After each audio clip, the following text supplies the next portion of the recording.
Bashkia Shkodër, me bashkëpunim me bordin e kollimit Lezhë, po bën të mundur pastrimin e këtij kanali Kollus, i cili ka shumë vite si nuk është pastruar.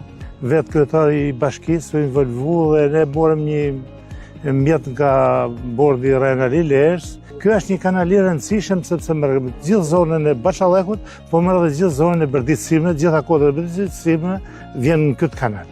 Është një fakt që në kushtet që jena na po bën një punë e shkëlqyeshme se duket vetë, edhe do bëjnë shlim të plot të kësaj zonës. Ne gjithnjë kena kërkuar që njerëzit mos t'i hedhin betoninat nëpër kanale, pasi ne po me shirat e vjeshtës, se shirat e vjeshtës janë të rëmbyshme dhe janë të shpejta, po u tregu që janë këto betonina që janë hedhur nëpër kanale që na kanë krijuar disa probleme. Kjo ndërhyrje do të eliminoj sipërmytet që dalin gjatë stinës së rresheve të hagu e Berdicës dhe domosdoshmërisht është një pastrim i cili ka vlet dhe është i domosdoshëm me kërkesën e viteve të banorëve.